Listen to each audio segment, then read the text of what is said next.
So in this session we are looking at primarily what next from here. After the first session where we looked at where rupee stands as a global currency. In the second session we looked at the macroeconomic fundamental foundation required to make rupee an internationalized currency. And now we are looking at way forward. What next? To look at the future and what next, we have a visionary panel which is coming up right after the presentation. And for the presentation, I will call upon Ms. Bhargavi Jhaveri, who is going to provide a presentation and the data which will enable a healthy discussion in the panel. So let me welcome Bhargavi Jhaveri. She is currently associated with National Institute of Public Policy, Public Finance and Policy.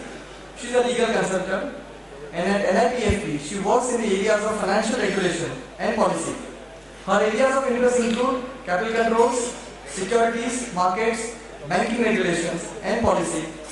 Before joining NIPFP, she was a research fellow at the Harvard Law School, where she researched on policy making processes in India, with a particular focus on exchange control policies. Prior to that, she worked with a Mumbai-based law firm, where she advised on matters involving foreign exchange regulations, corporate and commercial law. She is a qualified lawyer and a solicitor by profession. So please join me in welcoming Bhargavi Jhaveri. To deliberate further, we have more than a smart, maybe not even a doctor, a PhD panel, and it is indeed a pleasure to really invite the eminent panelists. And let me begin by inviting Mr. U. Venkataraman. He is a former Managing Director and CEO of MCX SX CCL. He is a well-known in financial market with over 3 decades of experience covering banking, treasury, stock exchange and clearing corporations. His expertise and experience over a broad business and business spectrum, asset liability management, foreign exchange, fixed income, OTC and exchange traded derivatives, strategies for risk management, business development and overall administration. So please join me in welcoming Mr. U. Venkataraman. He has been someone who has been holding the fort till now, and it's really a pleasure to welcome you, sir. The next eminent panelist we have doesn't need any introduction, Mr. Ajit Ranade. And may I call upon Mr. Ajit Ranade, who has served as a director on the board of Hindalco Almex Aerospace Limited, a joint venture company of Hindalco and Almex Inc. of USA. He was Government of India's nominee as an independent director of Multi-Commodity Exchange of India Limited. He is a member of the National Executive Committee of FICCI and Economic Policy Council of CII. He chairs the Research Advisory Panel of the Indian Institute of Banking and Finance and is a member of Board of Governors of the IIT Mumbai. He is also a columnist with Mumbai Mirror and also writes at First Post, Business Standard, IBM Live. Thank you so much, sir, for joining us.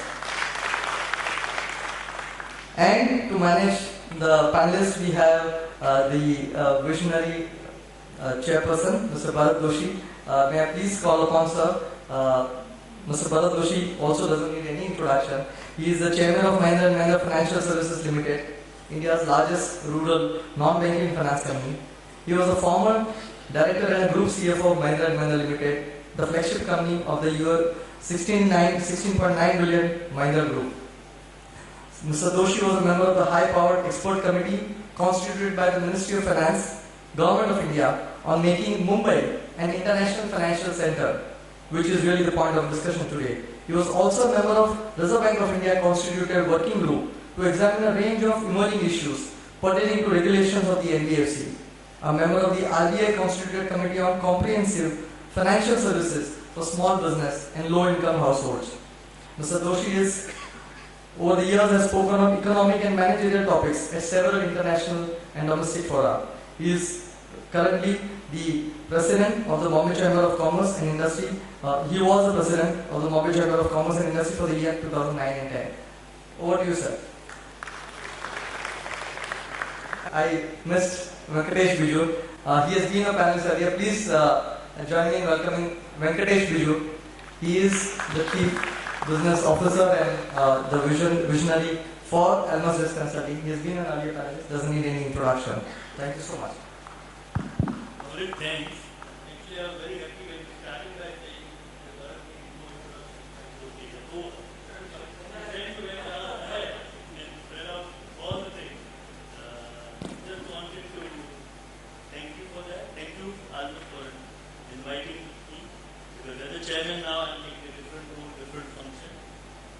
one thing which you discovered about Ajit is that he is a recognized, well-known, popular expert for Kaun Banega Crorepati. so we rely on him whenever audience asks a question. Madhu, thank you very much. It was a very well laid out and logical sequence. You focus starting from the rule of law and then getting into the specific issues. And I thought that before I hand it over to the panel, just making some comments on the economic aspect, and then I will give the panel a couple of minutes each, or I would say 1 minute each, before we come to the focused discussion on way forward, what's required for changing the law. And on the economic aspect, the question which comes up is internationalization versus capital account convertibility. As far as I see it, it's like a journey rather than internationalization being a destination. As to whether capital account convertibility itself is the destination or whether this being a reserve currency itself becomes the destination is a separate issue.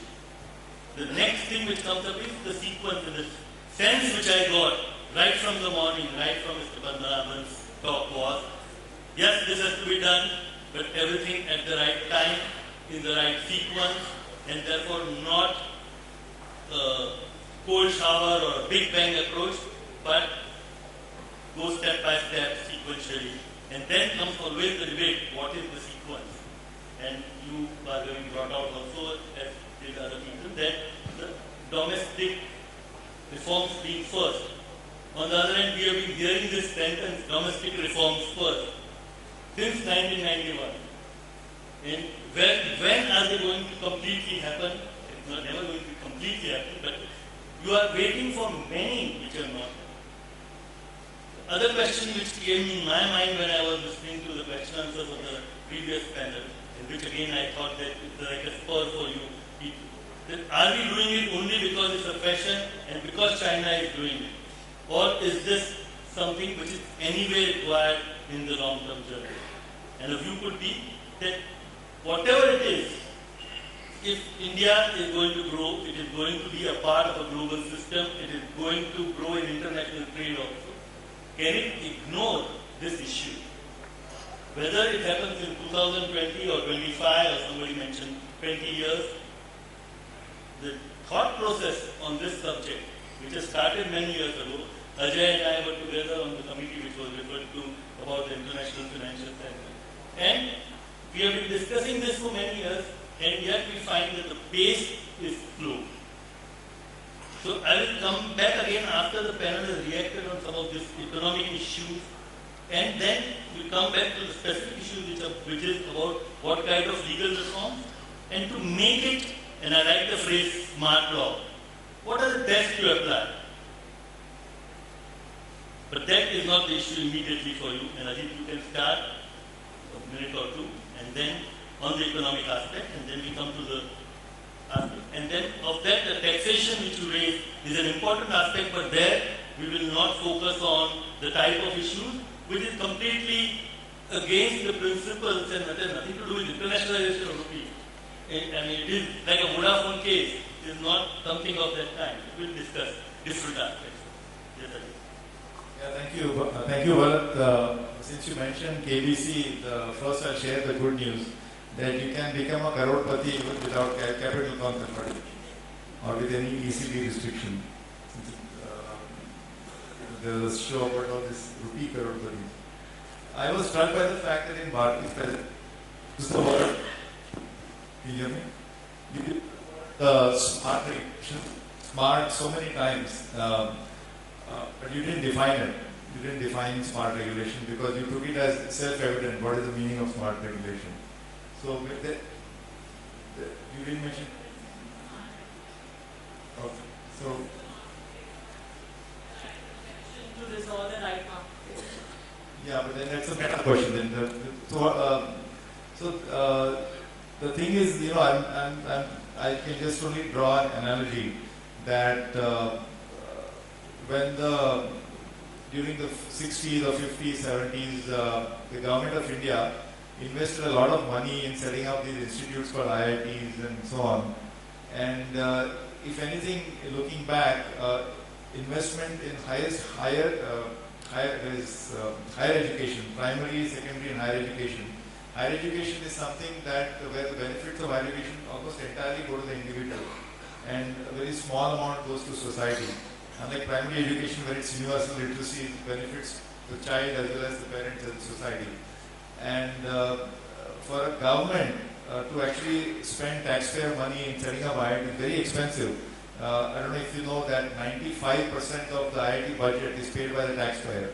Only 5% comes from tuition fees, even today in 2015. So that's clearly something which is against market principles. But many people actually think it was a good thing because that created the wave of successes, and Indian entrepreneurs were in Silicon Valley. Many of them, they are kind of riding the. Of course, this is a debatable topic. So the small point I want to make is that often every policy and every kind of has a time and context, and if it overstays that, then it becomes maybe not so smart regulation, or becomes redundant, becomes irrelevant, becomes downright unproductive, or even So same thing, I would say the same thing. I think Bharat also kind of referred to it, that this process is kind of this is not a off and on and off. It's not an on and off response. Either the capital account is open or not open. Is the current account open or not open? It's almost always a process. It's a calibration.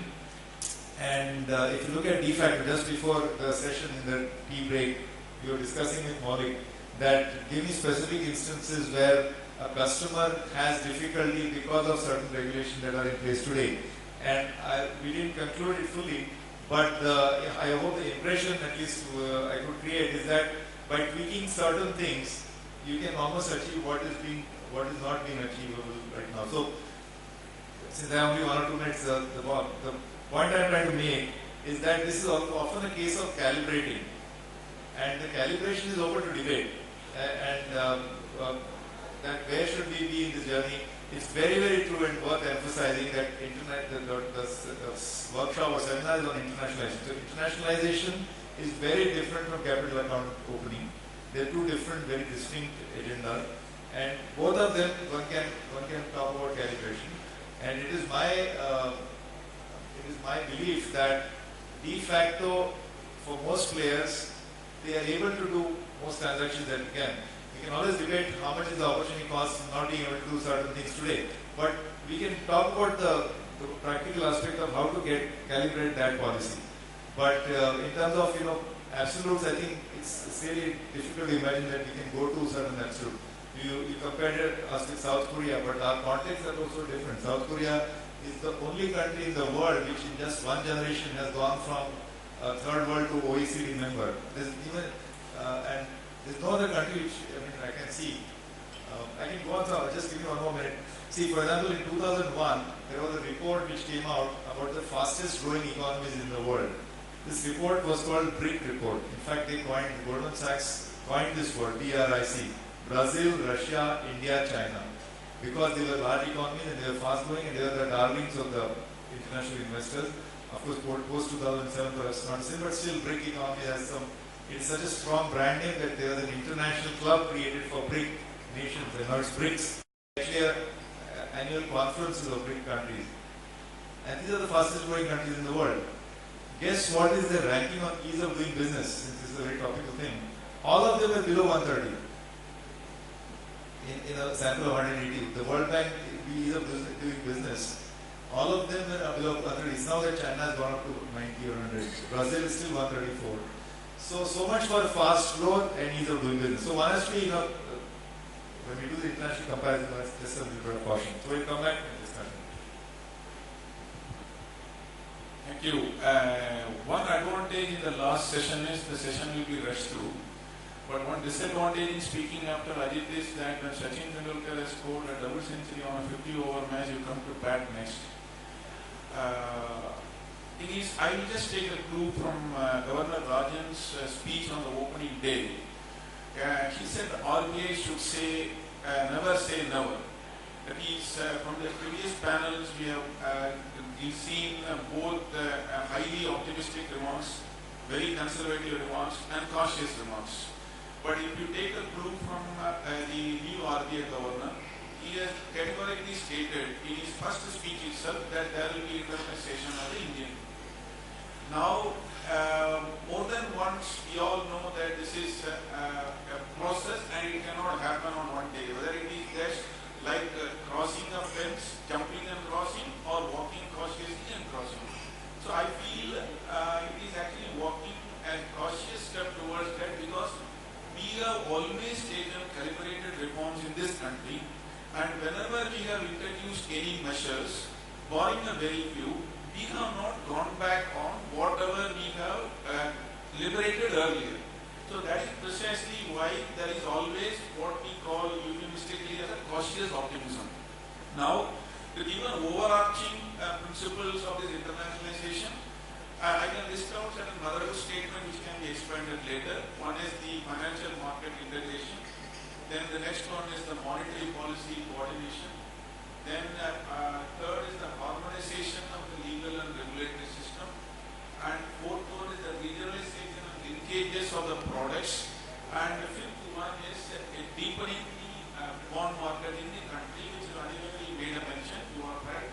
For over 2 decades, I have been in the markets and we are discussing about deepening the corporate bond market.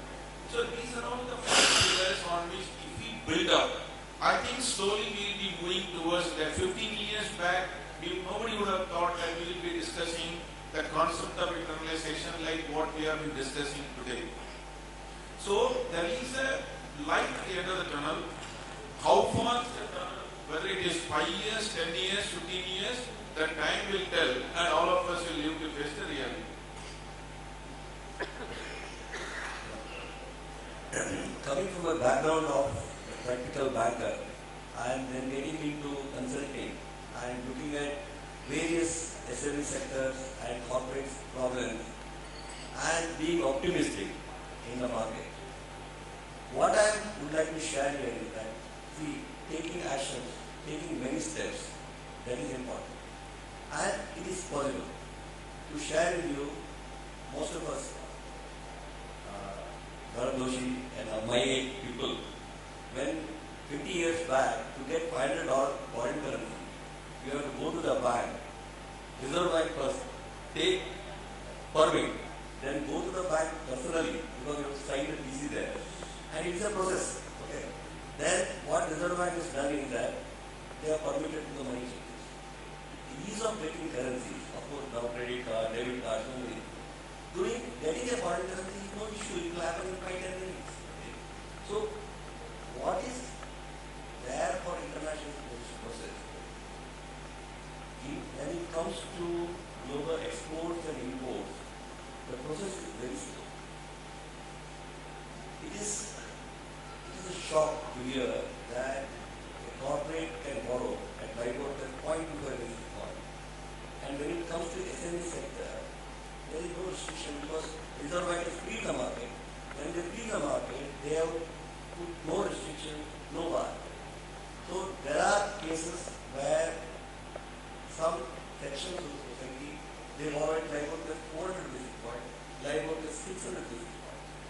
And when it comes to the transaction cost of exporters or importers, you mentioned about transparency. Then she also told about credibility and client. There is nothing that's all. So process, I personally had a lot of hopes on this governor, certain things will move, market, financial market, product will, whatever you mentioned about, the suitable products available in the market, that will protect the market, that will develop the market. That is not happening. These are the areas we have to focus. Again, morning Mr. Anand told that we will not be able to advance SME sector because bank is a capital cost. Okay. So we have seen a era of priority sector where SME is a priority sector, there should be focus, there should be some relaxation. So to do this, what immediately comes to my mind? You diversify to various areas. Give NBFC to as an authorized dealer. They will take risk of SMEs.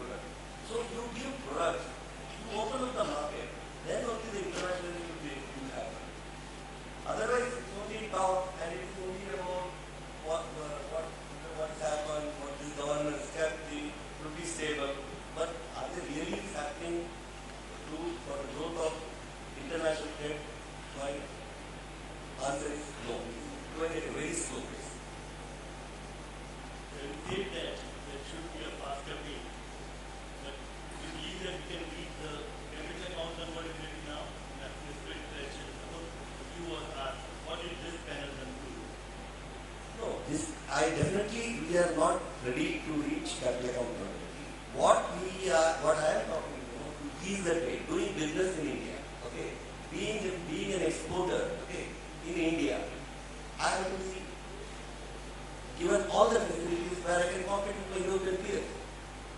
Just to share one real case, there was an exporter who was exporting woolen blanket. His competitors based in Europe. Last 3 years, that guy is borrowing in euro, okay, and he is supplying. His interest cost compared to our exporter here, he borrows in euro because he doesn't know what to do with the euro. You know, it's not that's what she said. Standardize the product. The product should be available to me, SME sector, it should be available to large corporate. Here it is not available. So, you know, small or you know, 10 to 20 lakhs also people like. Okay, when it comes to that, they are not ready there.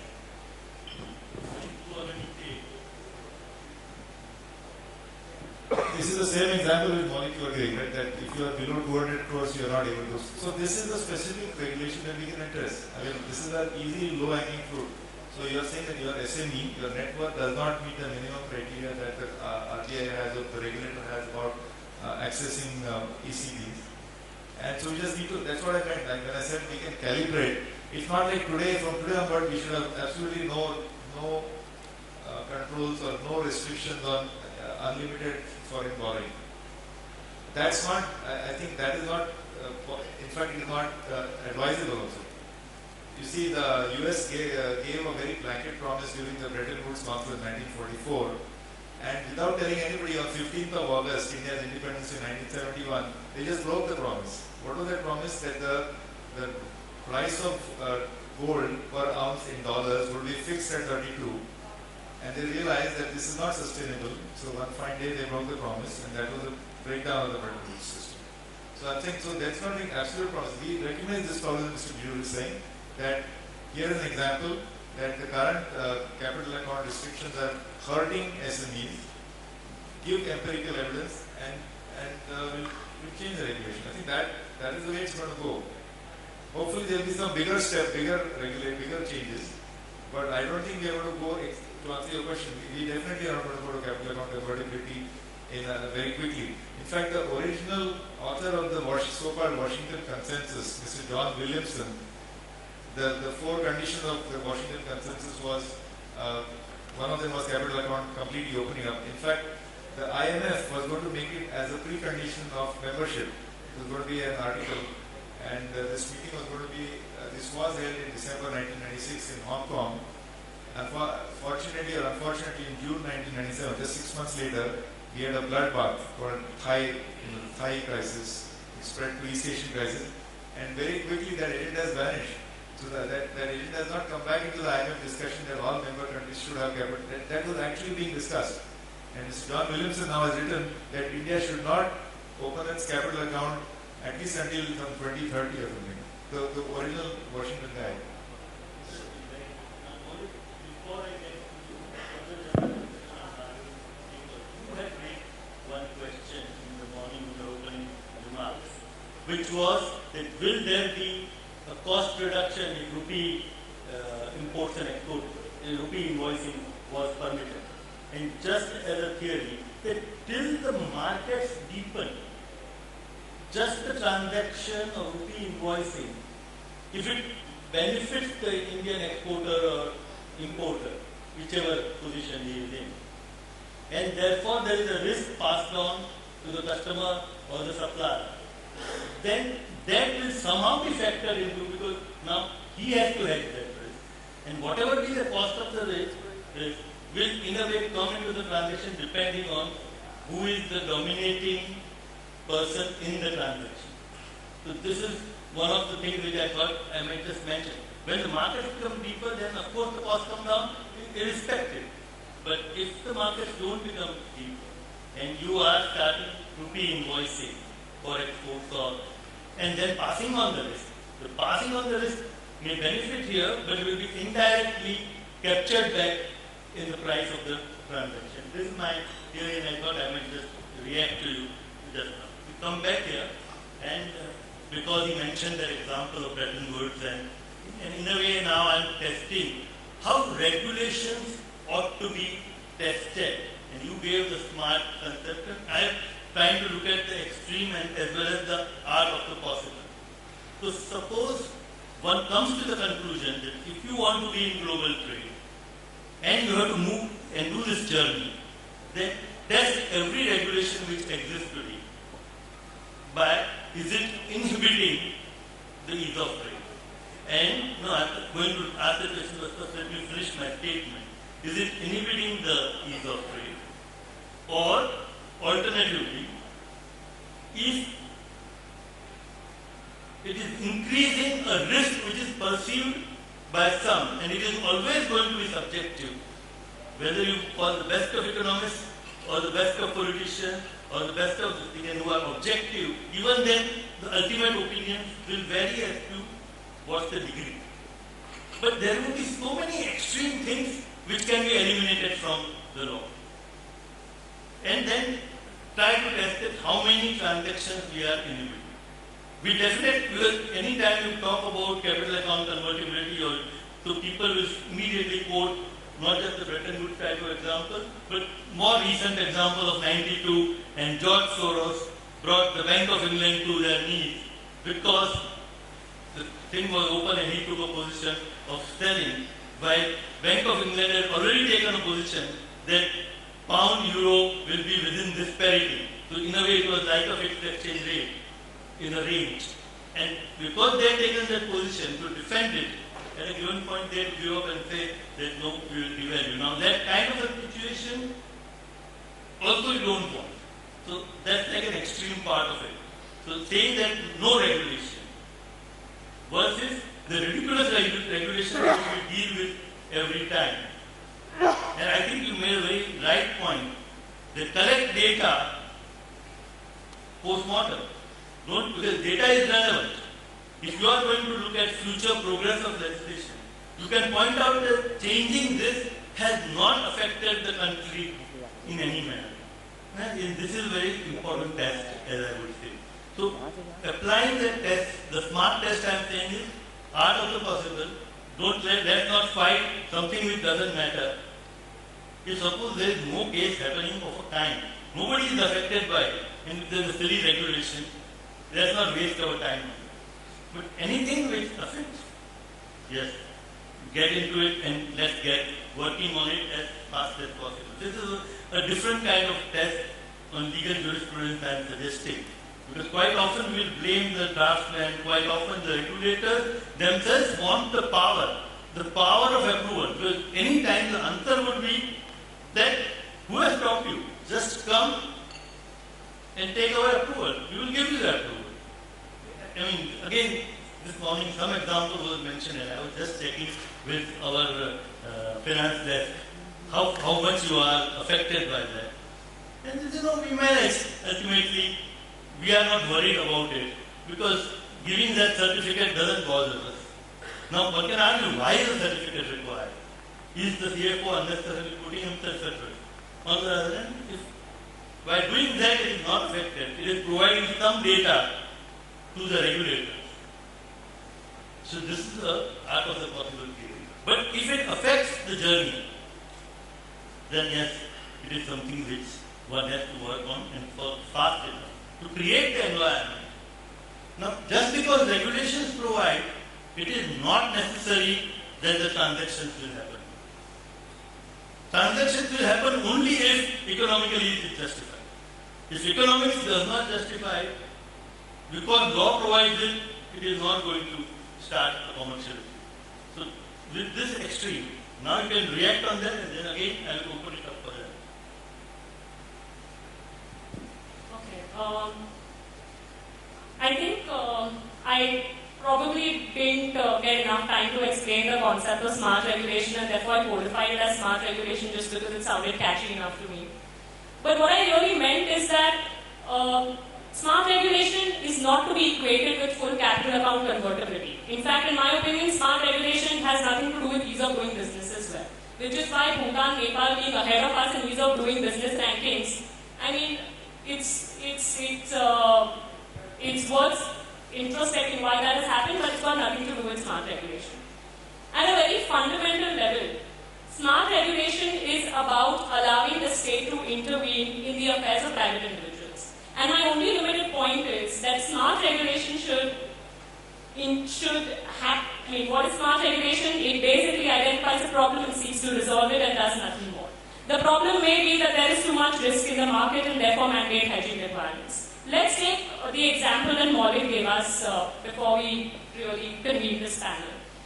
So what is the regulation that he's talking about? He's saying that Indian residents are allowed to buy certain kind of OTC contracts only if they exhibit a minimum net worth requirement of 200 crore rupees. Correct? That is the regulation you're talking about. Okay. So what's the market failure here? Well, like I said, the market failure in an OTC contract is counterparty default. So how are we seeking to address this? We are saying that you having 200 crore of rupees exhibits your skill in managing your risk well. Now, a company which has 200 crore rupees may still not have the skill to manage the risk well as compared to a company which has a 5 crore net worth or a 10 crore net worth. There is really no sign of how well you are really managing the risk and whether the product that you are taking really justifies the risk that you are exposed to. Would it? So, correct. So then how is the world treating it? The world is regulating OTC markets, as we all know, either by mandating counterparty clearing or by asking for margin requirements, or in the least intervention situation is where you mandate reporting. So if you have a margin requirement or if you mandate counterparty clearing, then the question is, why do I exhibit net worth requirements? So, I mean, the point is, smart regulation doesn't, please don't mistake me for saying that smart regulation convertibility. That's a separate topic altogether. Whether there's a lot of debate happening on whether internationalization of a currency requires full capital account convertibility or not. It's a discussion for a different time and day. But the only point is that can we really improvise our regulation by just thinking about market failures? The second point is, I think, time and context and extent of reforms that everybody is really concerned about. And I completely, see it that we burned up in the past when sudden Big Bang. But let's think about it. We're really talking about Big Bang reforms. We're really not. We're really talking about reforms which address, I'm sorry to keep repeating this, which address the market.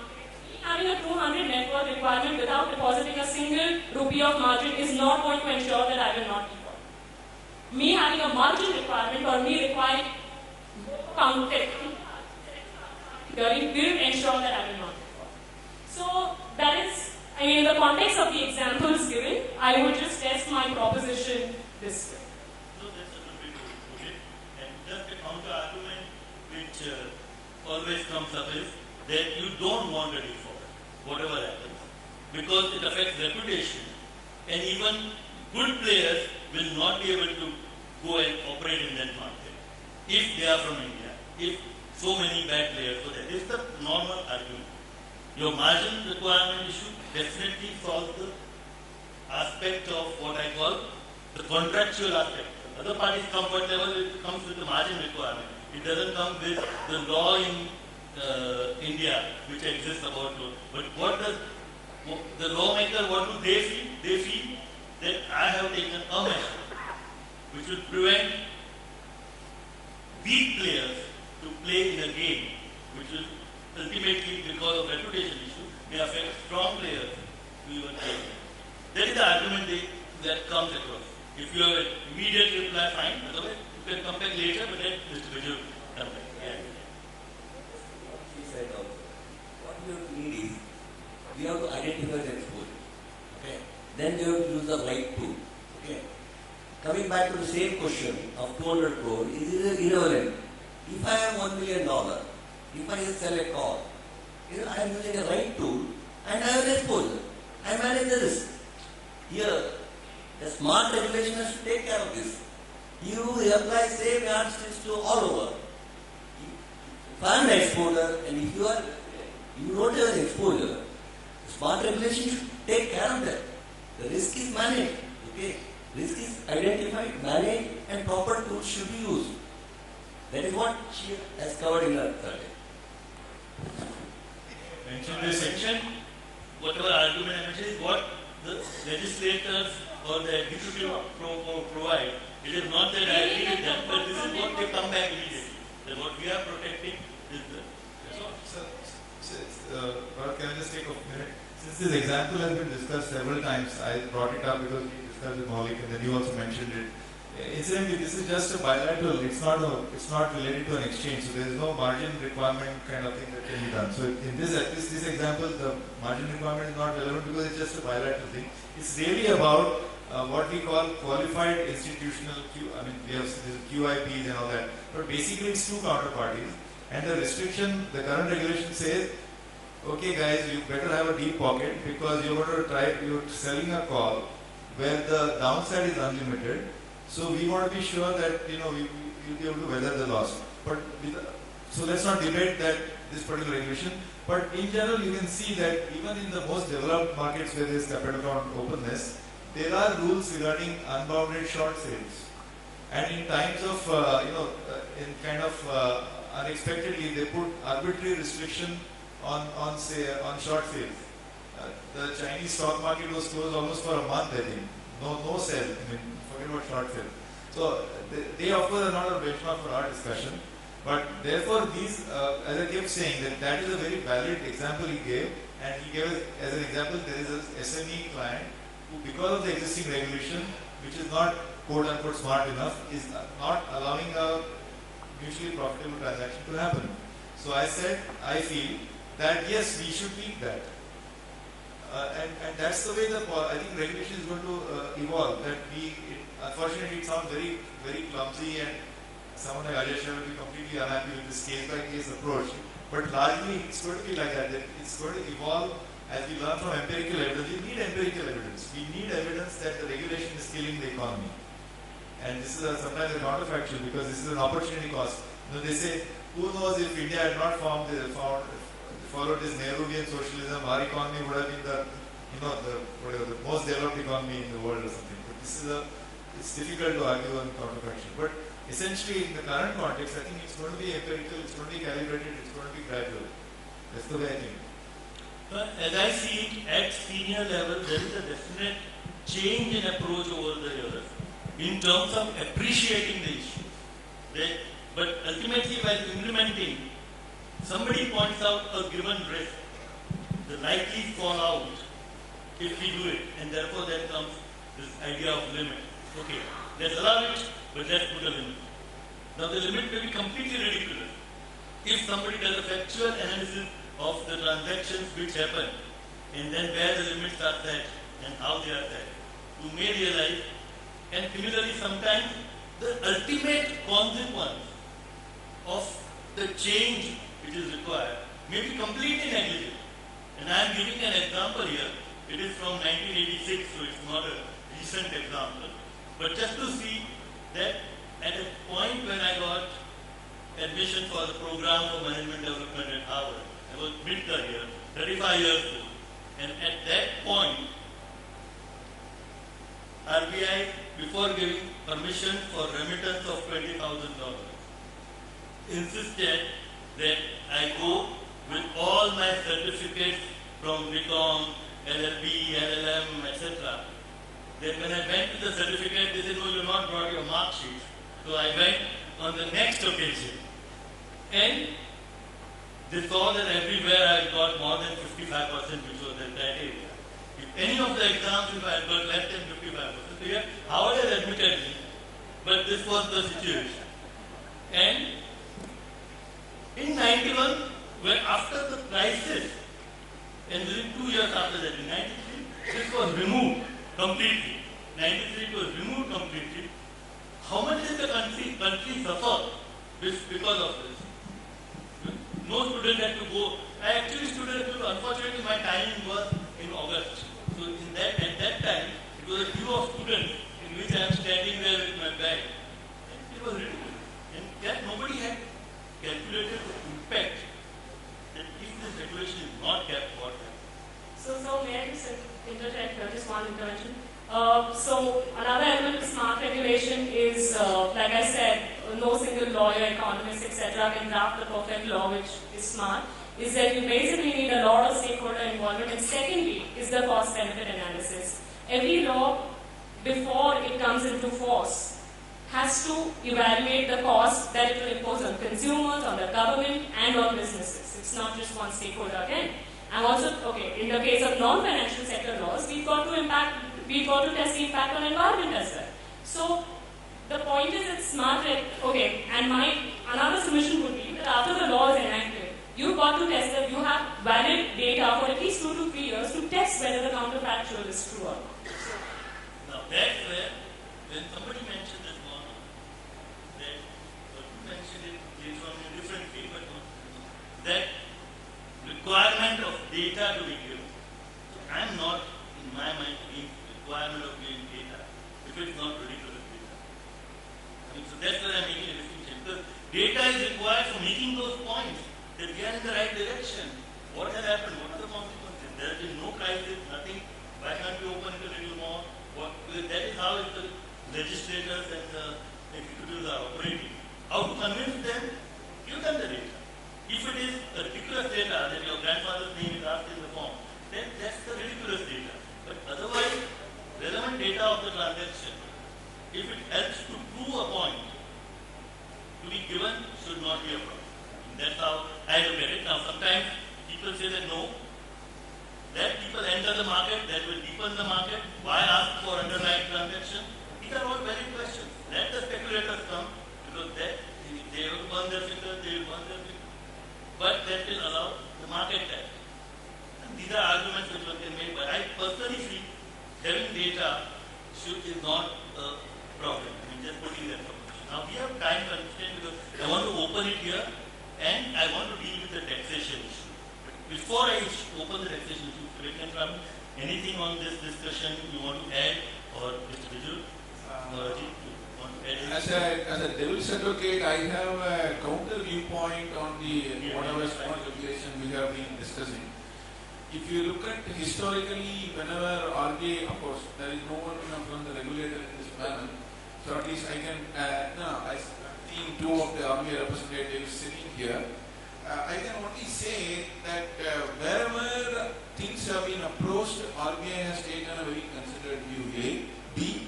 The example what quoted by you, 1986 situation. Now situations have changed a lot, and things have definitely improved. And we need to really understand what made them to introduce this. I only say this point and leave the floor.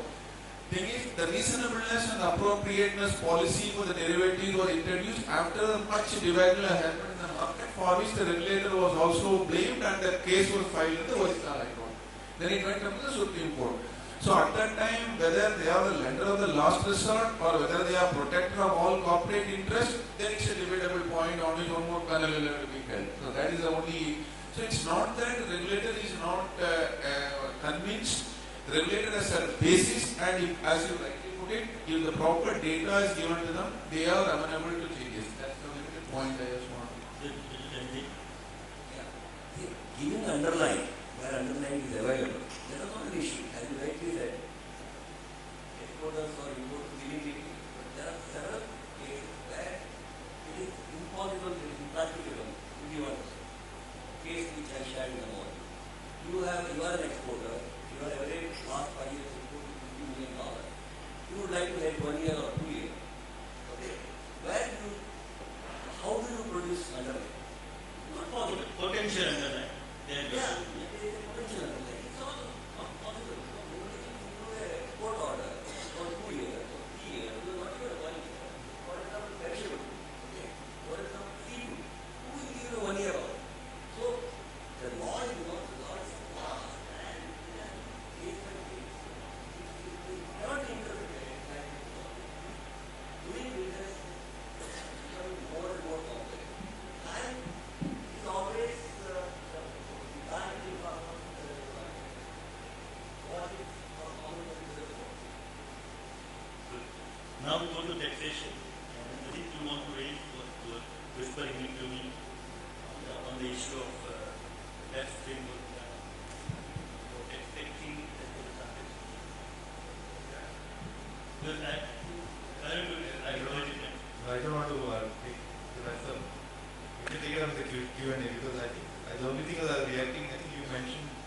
about that two counterparties who transact and make they have a capital gain based on their shares in India. Yeah, so when you tax capital gains, you tax capital gains in the country of residence of the alienator. Yeah, so actually, so this very sort of, in my mind, suspiciously sounded like a Vodafone case. That, somebody X buys shares of somebody X and Y, they transact with each other, maybe in Mauritius or in Cayman Islands, and they are actually exchanging shares of some company which is not an Indian company. But substantial or almost all the operations of that company's subsidiary are in India. So the value of that company has increased quite a bit, and India will not get a single pie of the capital gains. That was quite. I know it's very debatable. It went all the way up to the Supreme Court, and they lost it. There the answer would be my point. Is that make it predictive. That should not be that a retrospective law change makes it better. So that is how I would look at that problem. Make it predictive. Right. So, well, I don't know if this really helps, but yes, I mean, to somebody who's been living in a country where capital gains have always been taxed in the country of the place where the shares were located, yes, it is very counterintuitive. But the OECD article that I showed, it has one qualification. So let me tell you. So where, suppose American company holding shares in an Indian company, American company sells the shares of the Indian company and gets capital gains. In the normal OECD framework, it wouldn't have been taxed in India, it would have been taxed only in America. There's one exception though. That if more than 50% of the capital gains are attributable to the sale of immovable property in India by the Indian downstream company, then they will be also taxed in India. So that is the only situation where the country in which the asset is sold really seeks to tax the capital gains of the alienator. But this is, I mean, we can definitely... By the way, in this age of digital age, there is no such immovable property in the digital age. No, I mean, yeah, we should take this offline, but the ironic thing is that the same Vodafone company, when they are involved in acquisition of Singular, the US telecom player, it was exactly the same case, and the UK tax regulators were after the company, exactly parallel to this case. Vodafone is incorporated. Now I think it's in the Netherlands, but maybe they have some sort of UK entity which actually sold the shares. It was very interesting and very important. They did it for audience interest, but not audience resolution. Now we have got 12 minutes, and sorry, a little more time. Question would be directed to the panel. Okay. Thank you, sir. My question comes back to the MAF, which has been discussed over here. People have suggested that we should try and bring the MAF market to the average. To me, sounds like a self-contradicting idea because that is not really. If you are waiting for, say, $1 US dollars and not the local currency. Is it a feasible idea that allow access to Indian entities, Indian banks and corporates officially to go to the offshore market and hedge their positions? Because I think Indian entities who enter an international trade are at a disadvantage because of this, because the counterparty's access to that market and the Indian side doesn't have that. The question that Indians should be allowed to participate in the NDF market, is that the question? Yes. I think yes. Definitely yes. And again, coming to tax implication, I'm not a tax expert, okay. If the market in Singapore doesn't tax that, okay, and if in India it will be taxed, it will not come. It has to come by merit, okay. And ultimately it will come to India. Because in rupee, who is stronger in rupee? India. Because Indian market participants, Indian banks know the role. It's only a question of time. It ultimately will come to India.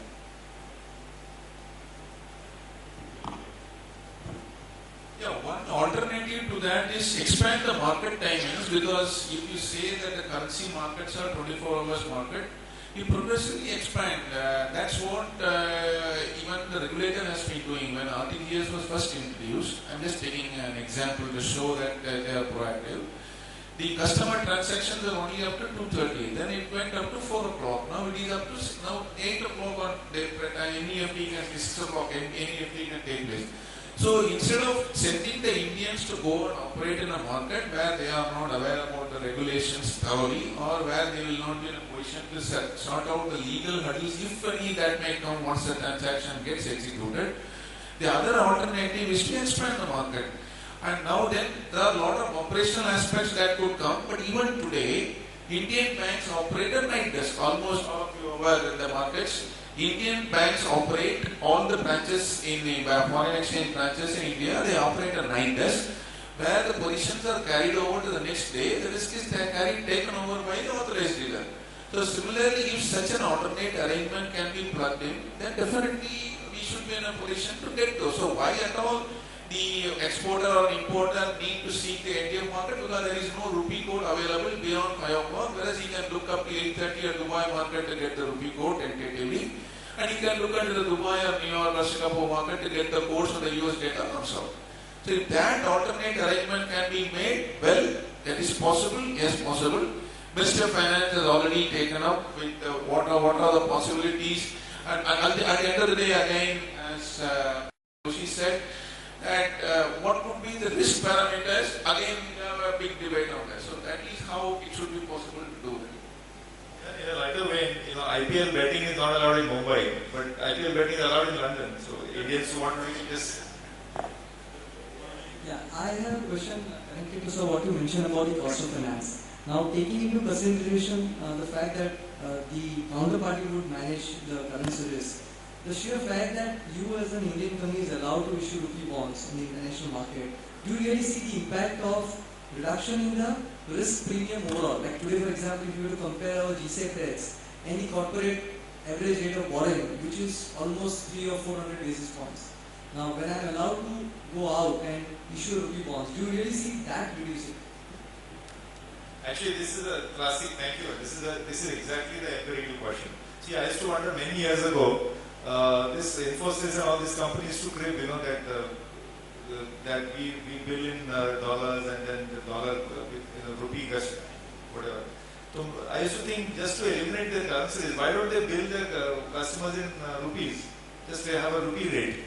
So that time I learned to my shock. They said, "Are you crazy? You'll not get any customers." But that was many years ago. Similarly, a foreigner walks into Taj Mahal hotel. Why worry about the currency? Just bill him in rupees, let him pay in rupees. They used to say, "Are you crazy? It's never going to happen." But guess what? It's happening.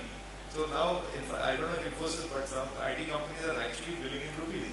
So that is the evolution of the Indian economy, the cloud, the confidence, same thing about this question, that who thought that we'll be able to float rupee bonds to overseas investors and worry and let them worry about the rupee risk? Well, it's happening. There will be 3 issues so far of masala bonds. So we'll have to, it's an empirical question. I think we should just. Cloud will be very rare. And I'm using the phrase cloud, keeping China in mind. And I'm now talking about a cloud which can affect trading partners to behave in a particular manner, even on non-trade related issues. Example, when Nobel Prize was being given to a Chinese guy, and many of the Southeast Asian countries did not participate in that ceremony because there was a cloud of China. So same way, when a trading partner, and is a substantial trading partner, says, "I'm going to build in my currency," there will be players who will not have the cloud. They have to accept, and then they have to think of the cost of whatever hedging that they require. We have one IT company here who is our client, and they have started billing in rupee. That's the group that is saying that. Yes. Any other question? Yes. So, how is this internationalization of the rupee going to affect the common man? I mean, what I'm asking is, if I have to go to the US, okay, Can I get into a store and give a rupee and take some, buy something? Yes, yes. Go to Mustafa in Singapore, go to Dubai, they all accept Indian rupees. But Manhattan, you have to wait for a few more years. You start with Queens first. See, we've been since morning in various panels, and in this panel also we've been talking of issuance of rupee-denominated bonds and rupee-denominated invoicing in exports and imports. Of course, some transactions are taking place, but for this to become kind of universally acceptable, I feel unless we show them a hedging mechanism, this will not take us very far. We can't expect them to assume the rupee risk and then keep themselves bare open. So unless we show them a hedging mechanism, like for if an overseas investor or an overseas exporter or a buyer, once he assumes rupee risk, In the spirit of the discussion earlier, we used tracking, but why are you worrying about your customer? Let them, is their future, no? No, I'm not find out. Why do you want to know how they will hedge and unka kya hoga bechare? They'll find out hedging kaisa karega. See, these are the steps towards internationalization of rupee. Unless we clearly path for them to hedge, But the market is the reality. Market is the reality. You go to the sukuk, the market in Dubai, I produce some rupee notes, they accept it. That's the reality. I don't ask them, how do you hedge your rupee risk, Mustafa? So you are worried that my customer, how will they hedge the risk? We should give them some option. Is their funeral? The Americans say dollar is our currency, but you are headache. So we should 90% of the US come to a day when we can say that rupee is our currency and it's your problem. But unless we show them seamless ways of hedging, like what's happening is now because they don't have access to hedge the Indian market. But we have come a long way. We have started, as you said, IT companies have actually started invoicing in rupees. So let's celebrate that. We have come a long way just to come to this stage. So you are already asking us to help our customers to help. Because the avenue is not available, the NDF market has been created offshore. And then, at least till recently, that's been thought of as a taboo, untouchable. We used to talk about it in hush-hush manner, as if it is some people into money laundering or some smuggling and all. But at least now we have come to a stage where at least we acknowledge the existence of NDF market. So that's the point. Yeah, so in this context, one of the RBI regulations, this is in fact goes back to the days of the, permit Raj. What it says is, banks in India who are authorized to deal, they are not supposed to quote for forward rupees to overseas banks. I think the market operators like Vijay and Venkat would appreciate that. Not only that, even in spot, banks are not supposed to make a two-way price to overseas banks. They are supposed to quote only one way, either to sell rupees to them or to buy rupees from them. I think these are the first steps we must take. At least liberalize these things, at least when it comes to bank-to-bank transactions. We should liberalize these things, allow Indian banks to quote forward rupees so that at least overseas customers, through their banks, they can come here and look at official means of hedging. I think this should be the path, step-by-step path which we should be taking before talking of full globalization of. These are the baby steps which we must take, which will clearly path towards that. I'd like to clarify the gentleman's now I have to stop here. One last question. No, Continuation only, I'm just telling you. Okay. Maulik will elaborate. The reason is, RBI has already allowed non-resident entities to hedge rupee exposure to their bank or to any bank in India. Only problem which we have discussed personally with Mr. Patram also in RBI, one of the committees, they are also supposed to submit the photocopies of the underlying exposure. That is there, they have not taken its shape at all. Though regulation was there passing 2013, Mr. Chirmai is also there, is instrumental in bringing out the circular. But why rupee invoicing is not taking shape? Because unless you provide a proper hedging mechanism to overseas parties, nobody will accept it, first of all. Unless you have a bargaining power, or people, you should show them some bargaining mechanism, hedging mechanism. So this is there. Mr. Patram also said that underlying will be there. So that is that they are not taking the shape. No, I understand. I think Mr. Ganesh has made very valid point. We actually started in a way with that, right? Between the tenor of the conflict. And there is the legal part at hand that shows that there should be no legal hurdle.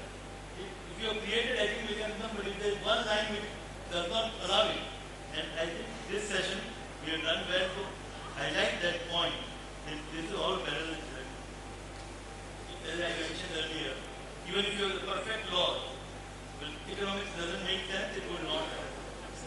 And similarly, if you have a complete economic environment, the law is against that, it will not. So this is a parallel internationalization.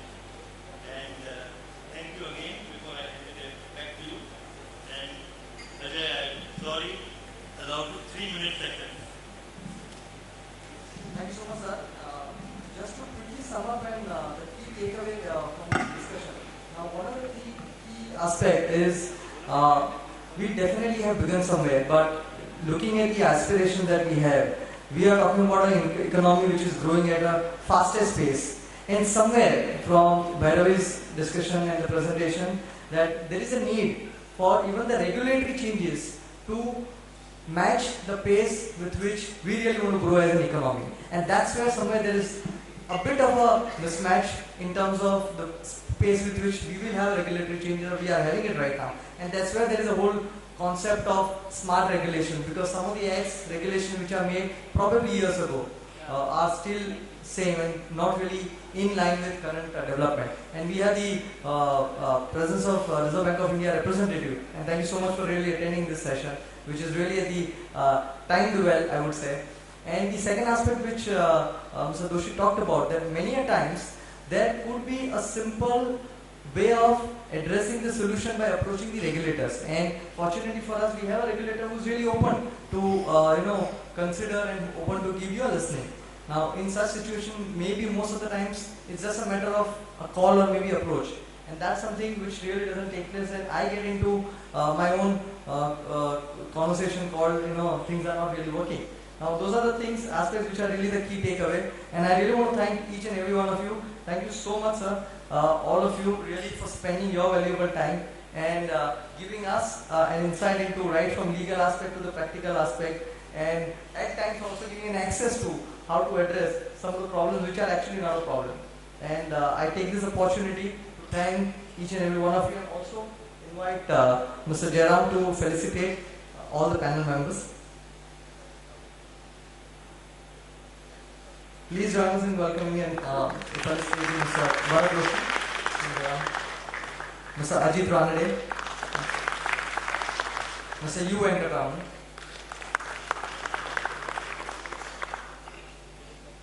Bhargavi Javadi.